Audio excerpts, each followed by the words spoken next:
Hello and welcome to another edition of Health Check, the program where we discuss key issues that affect our health and well-being here on Voice of the People TV. I am Praise Peters, and as always, I am delighted to be here with fresh energy and a deep commitment to unpacking health issues in ways that are real, relevant, and empowering. But first, remember you can watch us live on SLTV channel 264 and follow us across all social media platforms at VOP TV Live. Today, we're focusing on a very, very interesting topic, one that is often overlooked but deeply affects millions of people. And the topic is mental health and depression. Well, mental health has increasingly become a global concern affecting millions of people across age groups and backgrounds. Depression is a result of mental health disorder, and it is more than just feeling sad or down for a few days. It's really a serious condition that affects how we think, feel, and handle daily life. Yet, many still suffer in silence due to stigma or lack of understanding. According to statistics, globally, over 1 billion people are living with a mental health condition, with depression affecting approximately 280 million adults worldwide and being more common in women and men. Well, women than men. Well, mental disorders are a leading cause of long-term disability and contributes to significant economic losses, though effective treatments exist for many conditions, but they often lack sufficient investment and access, particularly in lower-income countries. But today, to help us understand these conditions better, we will be speaking with a medical expert who will share professional insights and practical tips to guide us through. And today I'm joined by Dr. Miracle Ihuoma, who is a clinical psychologist and a family life therapist. And I'm also joined with Dr. Charles Adiogo, who is a public health physician and wellness advocate. And together, they'll be shining light to the topic of discussion for today. So do stay tuned. You're welcome, Doctor. Welcome, Dr. Miracle, and welcome, Dr. Adiogo. Thank you so much for joining us on the show. Mr. Miracle, how are you doing? How is everything? You're looking amazing. Thank you very much, and so do you. Thank you. So how have you been? I've been great. Amazing. Very well, thank you.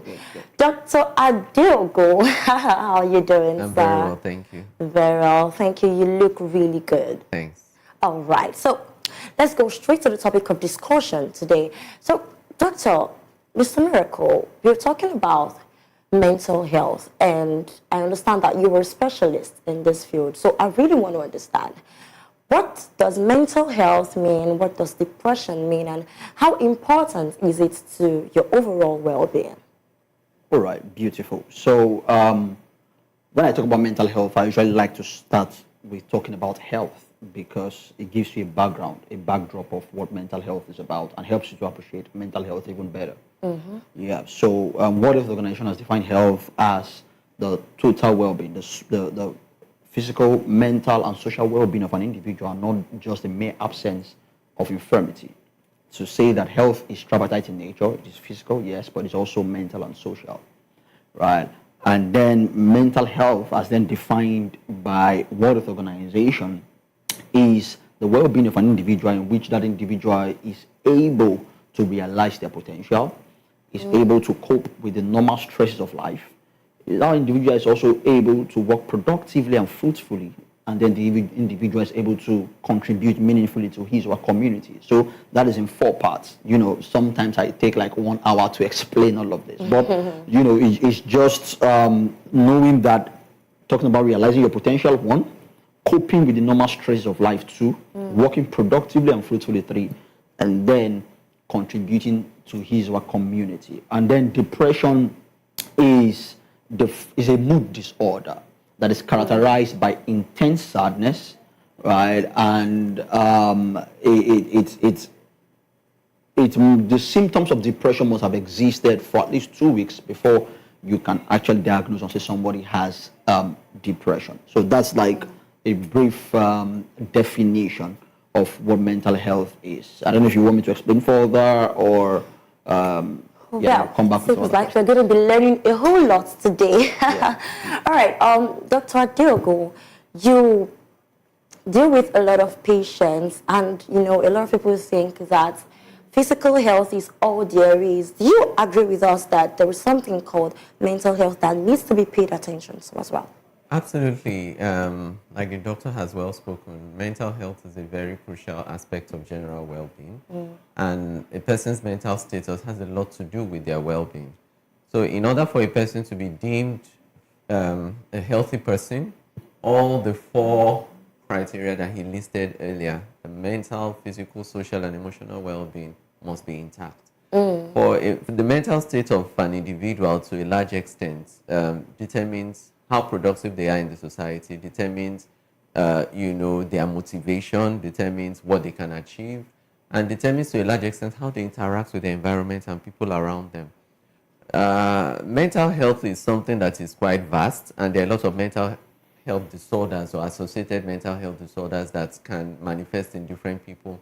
So it's very essential that the good physician is very open and has a high index of suspicion for mental health challenges because they may present in a subtle way, but because you are looking out for them, you are going to be able to pick them up because, the orientation we have in Nigeria or in Africa for most people is that when they hear mental health, they usually think of people who are out of their mind. Exactly. Who are walking the streets, without Yes, clothes on, who yes, are looking so yes. dirty and unkempt. But it goes beyond that. There are a lot of mental health challenges that people do have that they don't necessarily present in that way. So a good physician is out there looking out for those symptoms and is able to make the right referrals to the psychiatrist or the clinical psychologist, as the case may be, for proper management. So we cannot overemphasize the importance of mental health across all different age brackets, in children, in adolescents, in adults, and even in the elderly, because mental health is a paramount part of our well-being. All right, so there is this ideology amongst us Nigerians. When you hear mental health, you're like, oh, don't stress me. Depression and all of that. So are you trying to, you said something that there are many aspects to mental health and it even cuts across all age groups. Absolutely. So I really want to know, so what are the other sides to mental health aside depression? Because that's what most of us think it is really. Well, when it comes to mental health, there are broad classifications. You have some that are neuroses, you have some that are psychoses, you have some that are mood disorders, you have some, part of the neuroses, those ones, you have the phobias, you have the anxiety disorders, the panic attacks and everything. These are things that people have and sometimes they don't even realize they have it. And then you also have personality traits and personality disorders that people have. Okay. You have them in different clusters. You have people who are schizoid, for instance, they like being on their own, not interacting much with people. Yeah. They consider it normal, and but they may have some undertones of some other things there. This one you just said is not zodiac sign. So people say zodiac sign, oh, there is this temperament thing, oh, I'm melancholy. And I never knew mental health has to do with personality traits too. different traits. Oh, wow. Even people that have different personality disorders, like borderline personality disorder, histrionic personality disorders, even antisocial, personality disorders. Interesting. Yeah, a lot of people, have these traits that point sometimes to deep-seated psychiatric issues, and then of course substance abuse, which is on the rise amongst our youngsters and the youth. You would realize that it usually accompanies or is an important factor in development of certain mental health disorders. So it's very essential that we're on the lookout for these things. When we talk of mental health, we're not referring only to depression.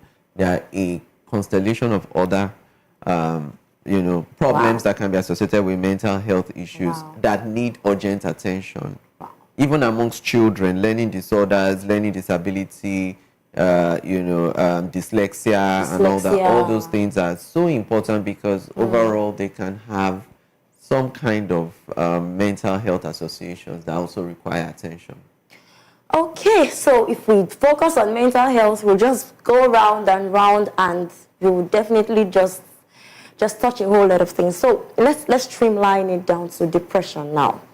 Okay, so depression, Dr. Miracle, do you think depression is just the feeling of sadness, emotional, feeling down and all of that? So we really want to know, is that what depression means? Just feeling down for a few days and feeling like killing yourself? I really want to understand what depression is for the sake of our viewers as well. All right, thank you very much. So, like when I was defining depression, I said it is intense sadness. Yeah. Intense So, sadness. yes. So sadness is not the same thing with depression.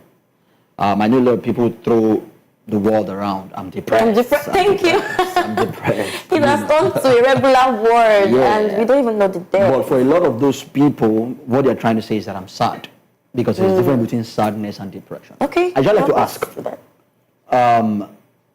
my audience, when I talk about depression, to say, have you ever been sad before? So I'm asking you, for example, have you ever been sad before? Yes, I have.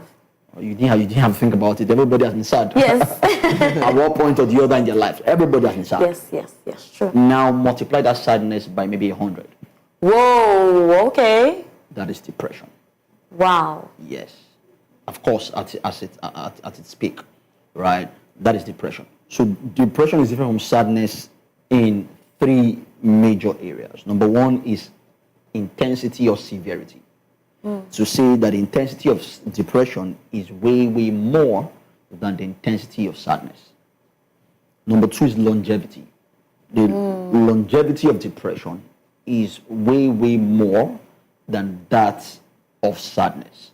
That is why I also said, when I was defining depression, that the symptoms of depression must have lasted for at least 2 weeks before one can be diagnosed as depressed. Why sadness, for example, would most likely last a few days, right? Wow. So if I feel sad about a particular thing, maybe a day or 2 or 3, I'm fine. But with depression, that feeling is consistent for at least 2 weeks. Then the third difference between sadness and depression is in cause. In sadness, the cause is always known. In depression, the cause is not always known. Oh, yeah. Okay. Sometimes there's even no visible cause. Wow. Sometimes the individual cannot point to what is making them depressed. Yeah. Wow. And sometimes there is a cause, because sadness can metamorphose into depression. Depression, yes. Yeah. Yes. If not properly managed, something that happens to a person, say the person loses a loved one, experience a breakup or what have you. If not properly managed, that person can slip from sadness into depression. But sadness is not depression. Whilst depression, has the elements of sadness, it is not also sadness in itself. Yeah. Wow. Okay, so now that you're talking about symptoms, I'm really interested, because I understand that you said something. Sadness can metamorphose into depression. So something can be happening to someone, for example, owing debt. Okay, so you can be owing someone, and probably between the time when you were owing the person to the time when you pay off, it could be just sadness. So let's say it's a month. That is now more than 2 weeks. So can we call that depression just because it lingered for a month? Because you said something that after 2 weeks, it can be diagnosed as depression. So what I meant by after 2 weeks is the consistency of the symptoms. Oh, not just that. So I can go in and out of sadness. Okay. Right? So, I'm sad today, I'm better tomorrow, and then maybe next tomorrow again I remember, I'm owing this person, and then I become sad, and then I'm fine. That's in and out of sadness. But depression, the symptoms are consistent. So I feel like that for most part of the day, for a period of 2 weeks. I'm having that feeling consistently for the most part of the day, for a period of 2 weeks, and not in and out. So that's when we say, okay, this person is most likely depressed. All right. So I'd love to hear from the point of view as a doctor, and I'd also love to hear the point of view as a psychologist. What are the common signs you see in your patients that they should look out for in diagnosing depression? And what do you also think that could be the possible sign and symptom to look out for whenever you want to diagnose depression? Okay, so I'm going first, right? Yeah, you can go first, and then all he right. speaks from the general public health point. Yeah, so the symptoms of depression, can be cognitive, emotional, and behavioral, meaning that it is typical of every other mental health condition. It's usually tripartite in nature. It's usually cognitive, that affects the way we think and process things. It can be emotional, talking about our feelings. It can also be behavioral, talking about our actions and behavior. Right. The symptoms would, for example, include, like I've mentioned, intense sadness already. Yeah. To say that there's usually depression is a mood disorder, just like he was mentioned earlier about the categories of mental health issues. So depression falls under the umbrella of mood disorder. So it's a mood. It's a mental health disorder or condition that affects your mood, right? So there's intense sadness, one. And then there could also be fatigue, presence of fatigue, where one just gets unnecessarily tired. Yeah, sometimes unable to get out of the bed. Yeah. There could be sleep problems. Most times there are sleep problems. So it's either the person sleeps too much or sleeps too little. Yeah. There could be eating problems as well. So it's either the person eats too much, begins to eat too much, or begins to eat too little in comparison to how they used to eat. And in Eating too comparison to much how can be they depression. used to sleep. Like, that's why I put that caveat there. In comparison to how they used usually, to eat. okay. So if somebody used to eat 2 wraps of fufu, and now they're eating 6, That could be depression. it could be. Okay. Not that we are saying it categorically is. Okay, yeah, That's why you don't diagnose in isolation. You don't see somebody eating 6 times and say, this person is depressed. No. It has to be a cluster of symptoms coming together. Okay, right? okay. So somebody, for instance, can be eating 6 before and now they can't even finish 1 wrap. That could be a symptom of depression as well. Wow. So yeah, even libido, depression can affect libido. Yeah, it can cause a reduction in libido, right? It can also affect even the outlook of a person, where if you see people who are depressed, sometimes they are not concerned about how they look anymore. Wow. Yeah, they're not concerned about that. So there are many other. Suicidal ideation is also another, where one begins to contemplate suicide. I mean, to think about taking their own life. That's also a symptom of depression. Should I go ahead? It looks like you want me to. Okay. To halt. You have a whole lot of things to say. Okay. I'm enjoying this conversation. So, doctor, it's very interesting that people could start having headache and some of the things he mentioned, like loss of appetite or fatigue and all of these things. And they'll be like, maybe it's malaria. Just give me malaria drugs and all of these things. So it's quite difficult for people to experience some emotional, symptoms and know what is going on. So from the standpoint of a medical doctor, we'd love to know how you diagnose depression in people, knowing that some people only come to the clinic for physical or very obvious signs of malaria and all of those things that they could misinterpret. Please help us throw a light on that. Okay, thank you. But part of the answer in response to this question is already in what he has said. When you're going to make a diagnosis of depression, it's not going to be in isolation. You're going to have the clusters of those symptoms, and then you are able to run your relevant investigations. For instance, somebody comes to you with chronic fatigue, always tired, can't explain why, always uninterested in things. Yeah. But so we would now ask important questions. There's something called apathy. You don't have motivation. If you are working on a project, you are normally a vibrant person. You are normally somebody who meets up targets, always on the move. And suddenly you don't have interest in what you've always had interest in. That could also signal depression. Then we also have what we call anhedonia, the things that you enjoy before. You don't have interest in them anymore. You are a music lover, you are a sports lover. Suddenly you have lost interest in all these things. Could also point to depression. You're going to be running a few investigations, for instance. So I paint a scenario, somebody coming to the hospital, telling the doctor, I've been feeling so tired, I don't know why, I'm not interested in anything, I just want to be in bed all day and all that. And the person is looking gloomy.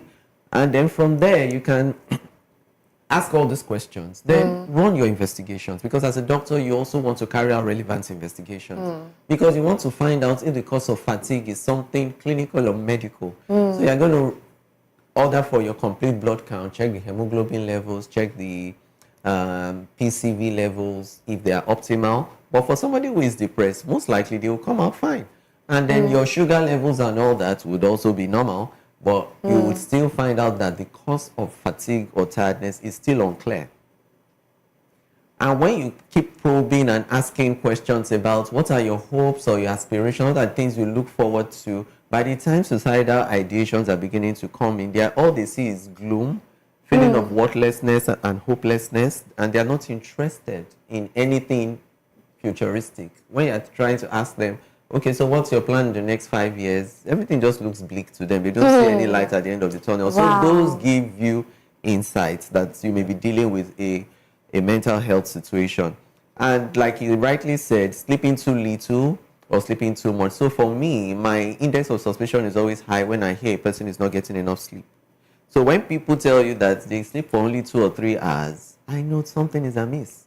Because for you to be actively working and active during the day and you barely get 3 hours of sleep and you think you are functional, that is apparently not healthy at all.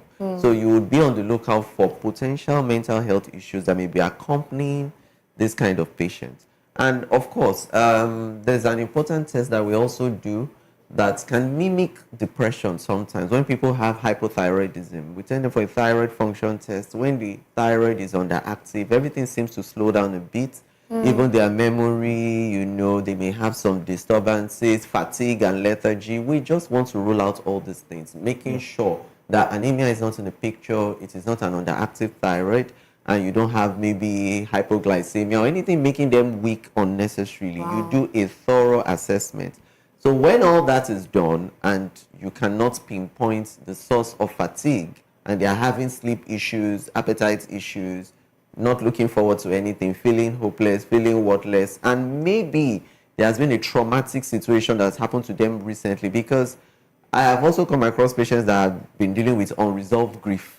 Maybe something happened to them, a loved one passed away maybe a year ago, and everybody thinks that they are over it, but they are actually not over it. Wow. A lot of other relatives have moved on, but this other person is still struggling to come out of that bereavement. So you can actually know from a deep history. That's why as a doctor you have to go deep into your clinical history taking, because you're able to extract relevant information from your patient and you're able to make the connections and you can make a proper diagnosis and refer to the clinical psychologist or the psychiatrist for further management. Yeah, and just to add something to what he said, are you aware that even sometimes moving sensations could be a symptom of depression? Moving sensation in one's body. Okay. Yeah. So sometimes this is very new. Yeah, people have moving sensations in their bodies, and it's as a result of depression. They go to the medical doctor. The doctor checks them out and says, "You are fine. There's nothing wrong with you." Wow. And in Africa, whatever we don't understand, we mystify. So because we don't understand, there's nothing wrong medically. I'm fine. Thank you very much. This must be from powers. Powers from My the father's house. powers from the Senatorial powers. Exactly. So instead of going to see a professional, they go to a spiritual house. Right? So moving sensation sometimes could also be a symptom of depression. Like he said, of course, eliminating every other medical factor, right? Which happens a lot, where somebody goes for medical checkup and say, "I'm fine. There's nothing wrong with me." Yet I'm experiencing anhedonia. I'm not interested in activities I used to be interested in. Yet I'm still feeling fatigued and tired, not able to get enough sleep and all of that. Then most likely it's a mental health issue. I just have to make a comment that this medical line is very delicate and you're all doing a great job. My God. Okay, so from the standpoint of a psychologist, most people don't like to talk about what they're going through. Most people might have gone through something and they would not talk about it.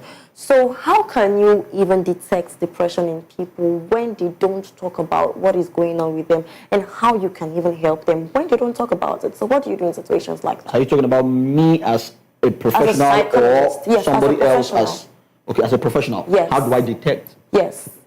So people that don't talk about it. Yeah, so one of the things that I even try not to do, even though, for example, if I look at a person who exhibits certain symptoms, I might be able to guess that, okay, this person might be dealing with depression or anxiety or schizophrenia or whatever it is, as the case may be.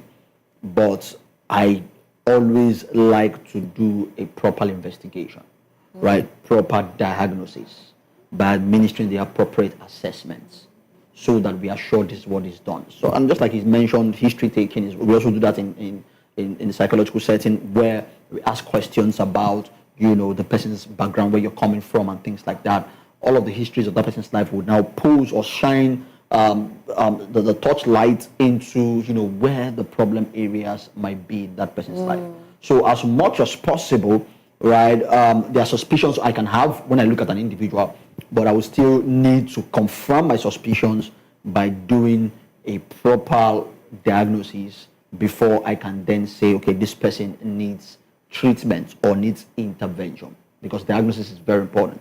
Yeah, the same way doctors, I'm sure it's the same thing even in the physical medical field, where you are not just permitted to say, oh, because you have headache and you have your tummy is paining you, is typhoid.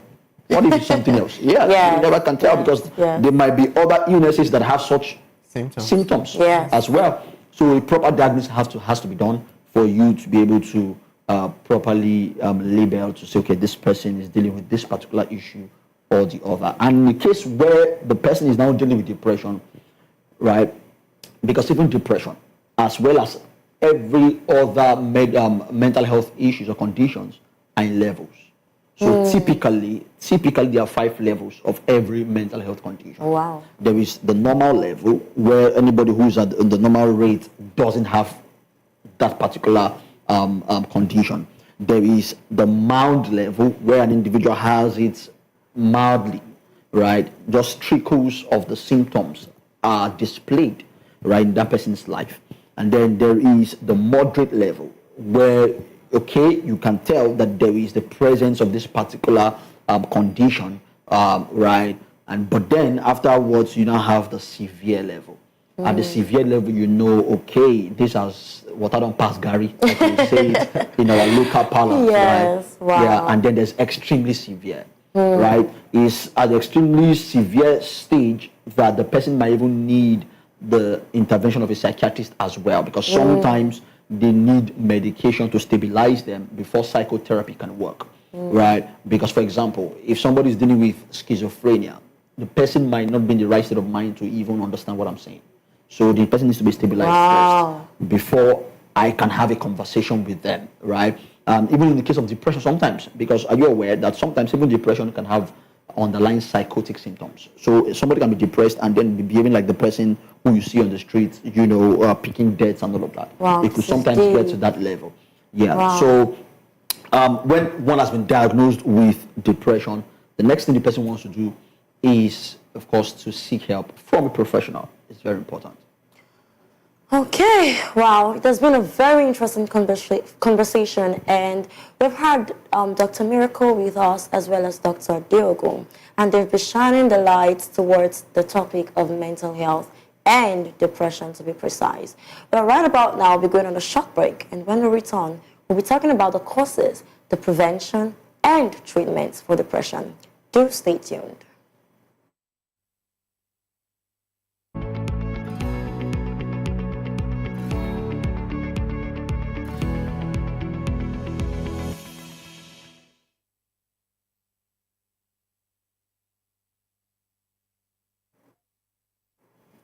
Hello and welcome back to Health Check on Voice of the People TV. You can still connect on SLTV channel 264 or YouTube at VOP TV Live. And it's been a very interesting conversation so far, as Dr. Diogo and Dr. Miracle have been explaining a whole lot about depression, the signs, the symptoms, all of the things you should look out for when you possibly have this particular ailment. Well, we'll be going deep into the conversation now, and we'll be talking about the major biological, psychological, and social factors that can lead to depression. Well, I believe that he has said a lot about that already. So let's just go straight to if depression can be inherited.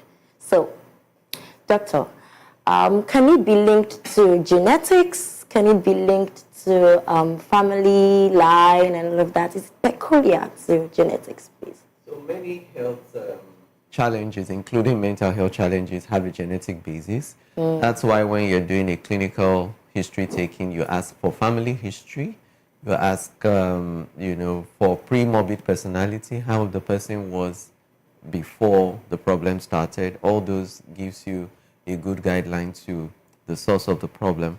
And basically, depression has been shown to have a biological basis and explanation because you have neurotransmitters in your brain that when they are not in the right amounts, you may have symptoms of depression like serotonin. Those are very, very important neurotransmitters in the brain and can affect mood. So that is why most of the treatments that the mechanism of action of most antidepressants, are based on maintaining serotonin levels in the brain. Those help to improve the mood of the individual. And then, of course, they may also need to be on some mood stabilizers. And in some cases, if they have psychotic tendencies, they may need to be on some antipsychotics. But basically, overall, there may be a strong genetic basis to inheritance of some of these mental health challenges. Wow. And I think we should also mention from the medical angle that there's what we call postpartum depression, postpartum blues. When women give birth, just shortly after delivery, they may have a kind of depression. Wow. Whereby they may not even be interested in the new baby. They may even find it hard to lactate or breastfeed the baby, or even take care of the baby. And this is something that in our society may not be fully understood. And you have a lot of pressure from the spouse rather than them getting support, family support. They may have a lot of people complaining why the woman is neglecting her baby or why she's not paying enough attention to her baby, not knowing that she's actually dealing with depression that is following delivery.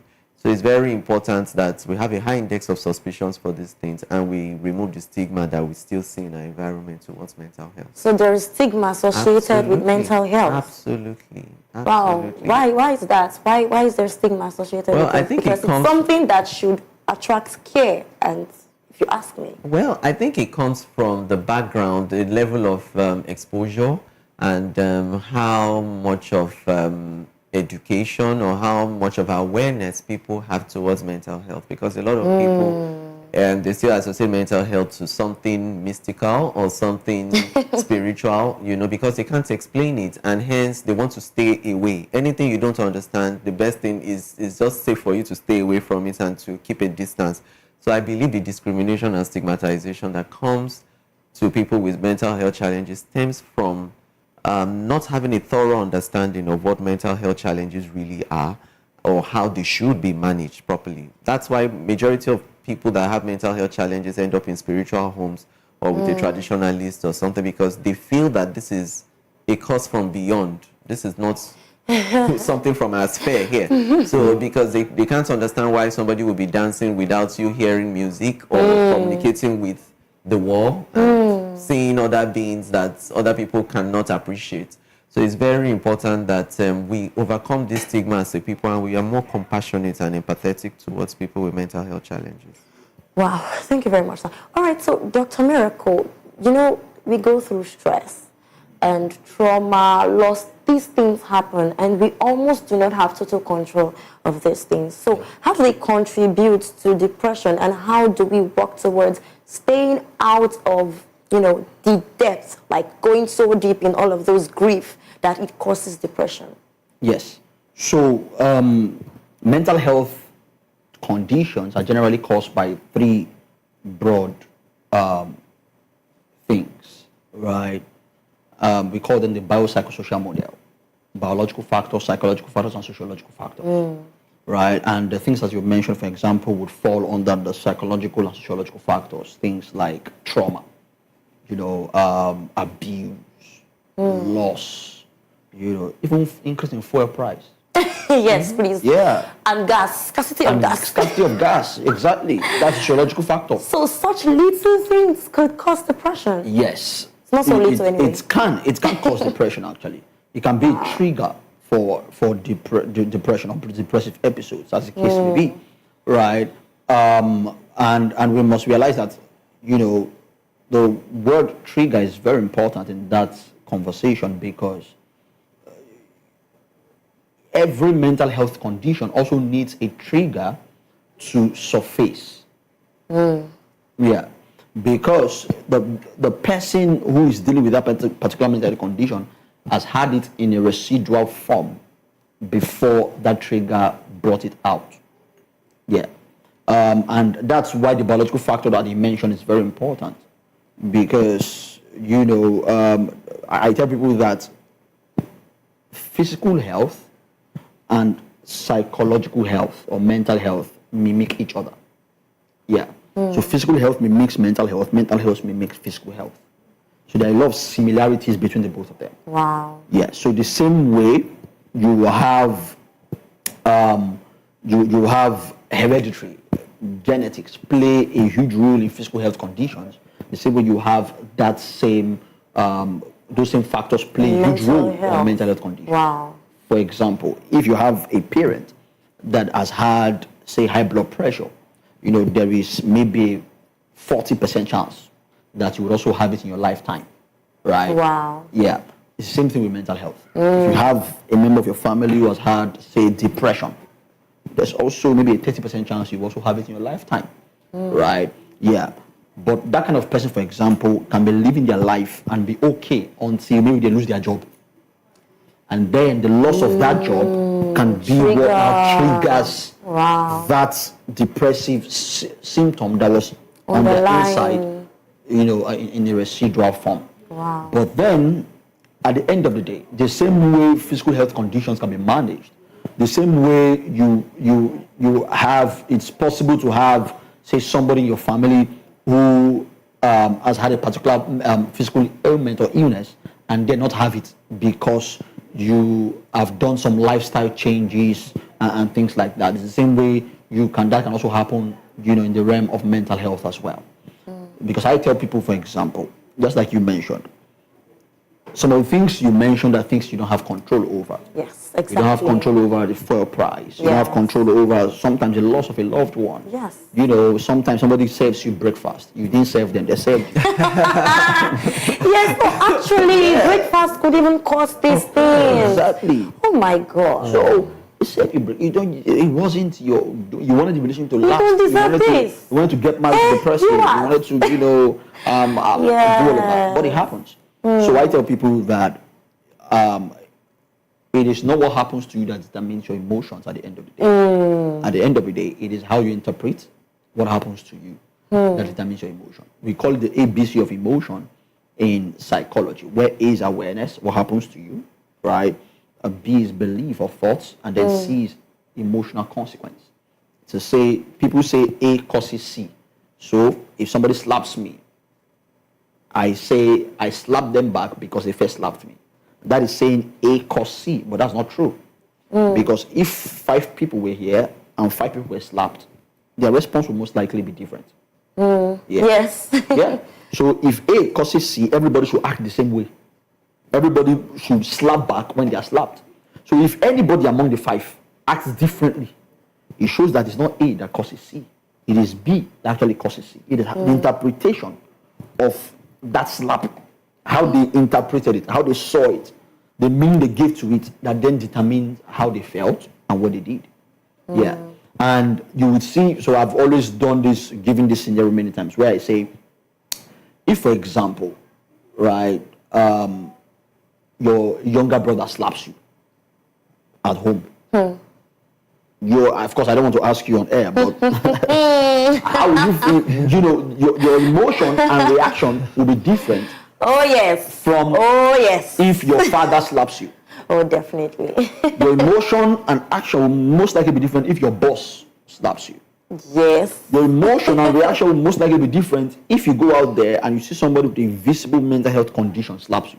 You see that this person has a mental health condition. He's wearing tattered clothes. It has hallucinating and all of that, slaps you. Your emotion and reaction will most likely be different. For that one, you most likely even wrong. Instead of thinking to slap back, go on collect. So you see,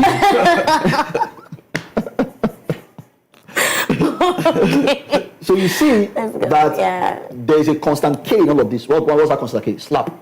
Yes. But then your responses were different for each of the slaps. Yes. So it is not slap that caused your response. It is your interpretation of slap that determines your response. It's the same way our interpretation of life and the things that happen to us is what ultimately determines our mental health. Our emotion and our action are not really what happens, because we will not always have control over what happens. What we, however, have control over is how we choose to interpret what has happened. Yeah. All right, all right. So does it mean that we can deliberately choose how to respond to situations? Of course. You can train yourself. So that is what to focus on now. Yeah, you can train yourself to always think rational thoughts. Yeah. So I restrain myself from saying positive thought, because not all positive thoughts are rational.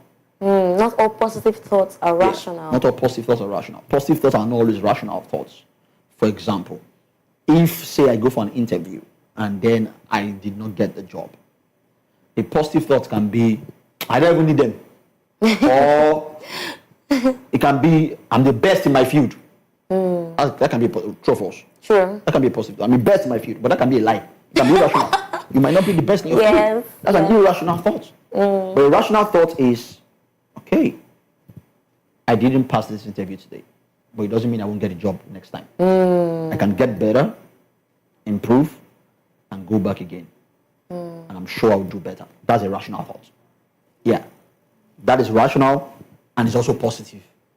But a positive thought is not always rational. So you can train yourself, and it's part of what we even do in therapy, to train an individual to be able to think rationally. It's not an easy job. It's not an easy job, because there's what we call reflexive thoughts or reflexive thinking. The same way we have reflex actions.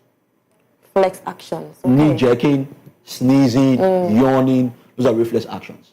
So you don't have to think, you don't think about them before you do them.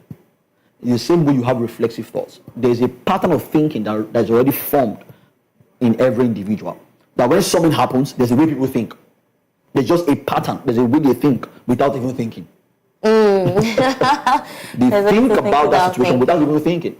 So what we do, part of what we do in therapy is to help you now change that pattern of thinking to become one that is more empowering and rational. All right. Wow, that's a lot. So, doctor, what lifestyle choices like diet, sleep, all of these things, how can they play a role in preventing depression, just in 1 minute? It's always in our best interest to eat balanced meals, because our bodies need good nourishment to work or function optimally.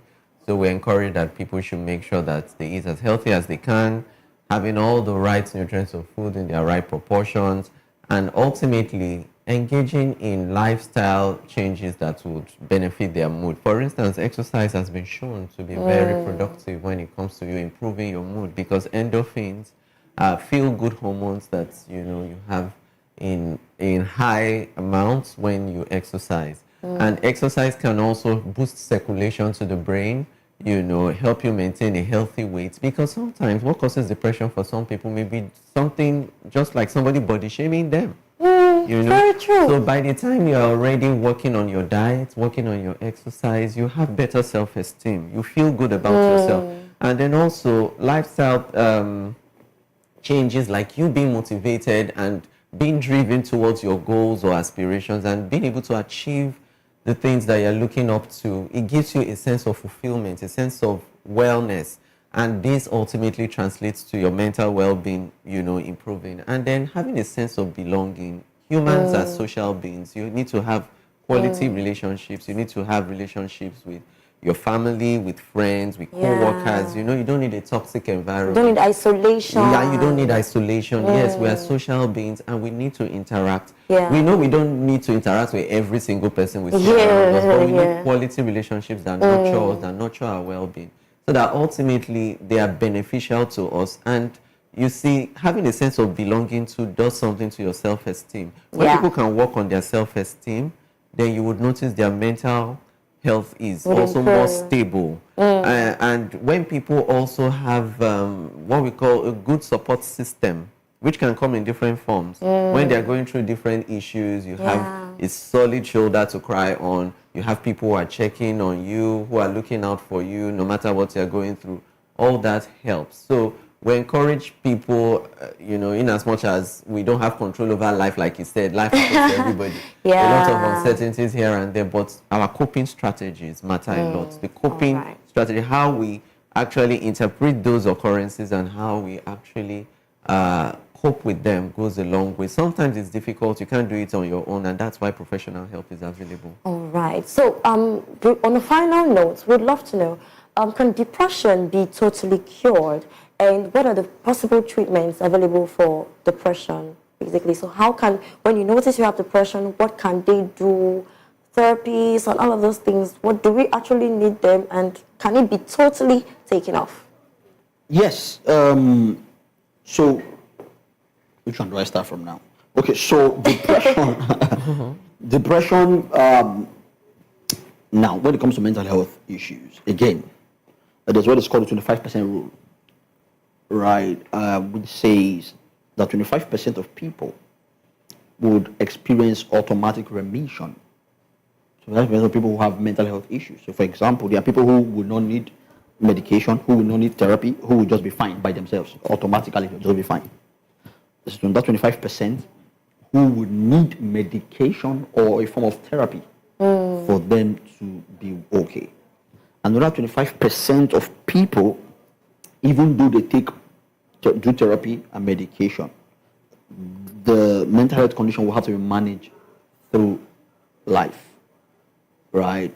And then there's the last 25% of people as well who would what's the last part I haven't talked about now? So I've talked about the ones who will be well with medication or therapy. I've talked about the ones who will be well by themselves. I've talked about the ones who would have to be managed throughout life, right?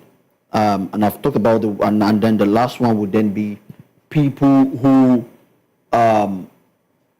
with medication and treatment, they would get better, but they will still need to be on the medication or any other form of treatment for them to remain stable. Right. Now, so depression or any other form of mental health issues sometimes might require chemotherapy, that's medication, psychotherapy, which is equally effective depending on the severity, right? And then just like you mentioned, lifestyle changes as well. Yeah. So these are important, factors to help deal with depression. Yeah. All right. It has been a very interesting conversation, and we had more time. So a very big thank you to Dr. Miracle and Dr. Adeogun, who respectfully is a clinical psychologist and a family life therapist, and also Dr. Charles Adeogun is a public health physician and wellness advocate. Thank you so much for sharing your wisdom and enlightening insights. So we've learned a lot today, and we want to let you know that depression is not a sign of weakness. It's a sign that you've been strong for too long. And the good news is help is available and recovery is possible. If you or someone you know is struggling, please reach out to a friend, a counselor, or a healthcare professional. But remember, mental health matters. And to you watching, remember, taking care of your mind is just as important as taking care of your body. You don't have total control of everything that happens to you, so be deliberate about taking good care of yourself. Don't be afraid to speak up, seek help, and make your mental health being a priority. I'm Praise Peters, and this has been Health Check. See you next week. And until then, stay informed, stay safe, and stay alive.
happens in the hush behind hangar doors? Who signs the papers that gamble with lives? Which truths were grounded before they even ever had wings?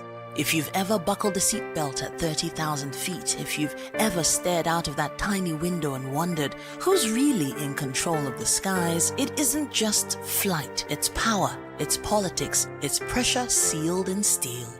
We're peeling